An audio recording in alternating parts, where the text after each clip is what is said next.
Hi, I'm André Fenton, professor of neuroscience at New York University. I'm going to tell you a story about how I failed.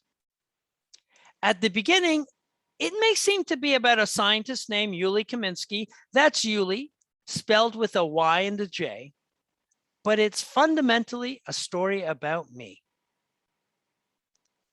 Before I start, I should call out, Kaminsky is now dead, but not because I killed him. Who is Kaminsky? When he said that, it was not meant as a question. Engineer Yuli Kaminsky was my friend. He was a mentor. He educated me. I was also his boss. And we became enemies, but only after a long stint of being frenemies. And that's really saying something, since we were frenemies back in 2001, decades before all the kids got frenemies. Kaminsky was a mystery. He looks like Rasputin, only with a slightly shorter beard and sometimes longer, bigger hair. You should Google Rasputin. You'll see he had the same intense, mystical, and penetrating eyes that Kaminsky looked into the world with. You'll have to take my word because there are no photos of Kaminsky on the internet. His name appears as a co-author on a dozen neuroscience papers. Half of those are with me. Kaminsky remains a mystery. Who would have thought that he'd evade even Google's penetrating notice? Well, actually, that's what Kaminsky predicted.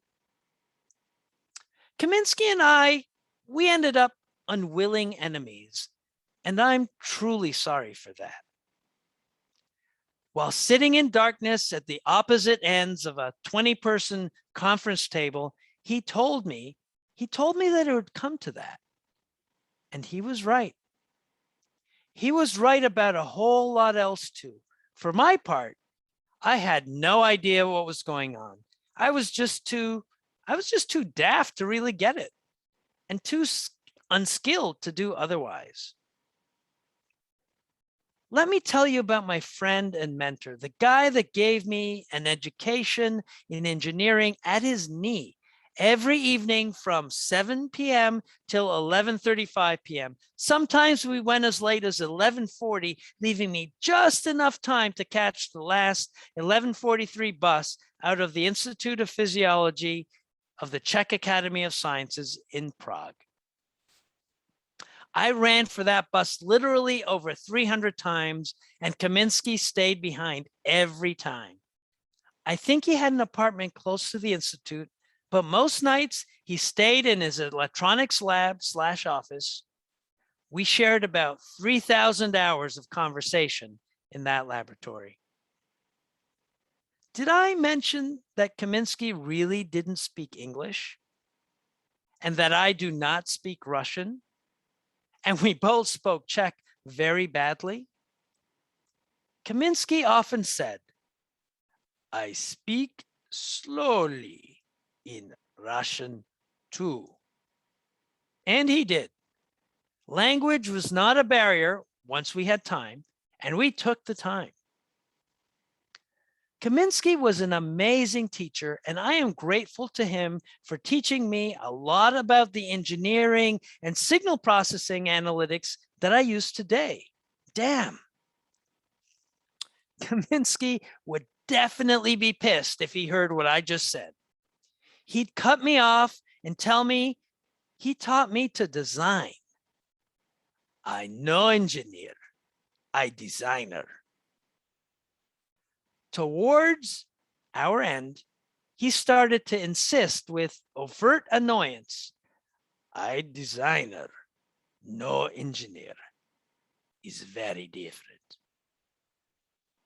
That's right about when things started to turn between us, and when Kaminsky and the world started to, frankly, to become incompatible.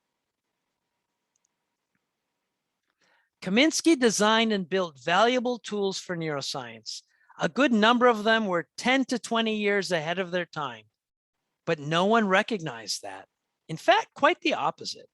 Many considered them incompetent and sometimes even heresy. Take, for example, the unsupervised single unit isolation system that he built for hippocampal tetrode recordings. It was based on statistically motivated adaptive action potential template matching, and it was clusterless. The approach is very similar to the most advanced tools that the field is using and developing today.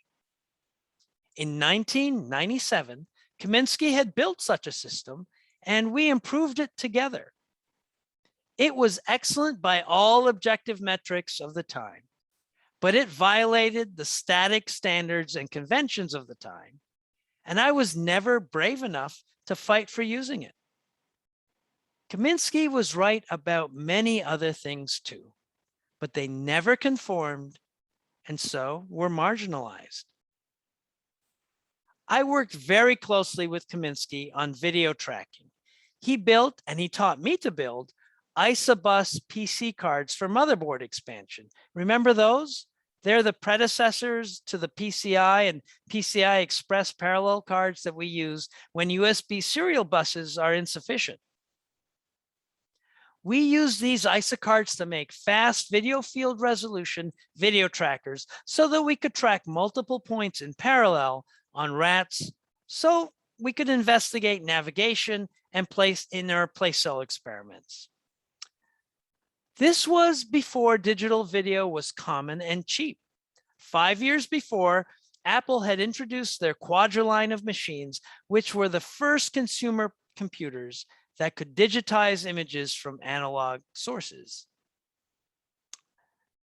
They had the first frame grabbers, as the PC expansion cards were called. I was one of the first to use digital video in neuroscience, and as a graduate student, I built and published work on a digital video offline analysis system for rat behavior and single unit electrophysiology. That's going to become important for Kaminsky and me becoming enemies, so remember it. I became head of the Department of Neurophysiology of Memory in the Czech Academy of Sciences. That made me Kaminsky's boss. He was my elder by at least 30 years, and sincerely, I think he liked that. He liked that I was the boss. With others, I think he even advocated for it. He loved the disruptive idea of a youthful foreigner, a racial outcast, running the most successful department in the Institute. He told me he saw some of himself in me.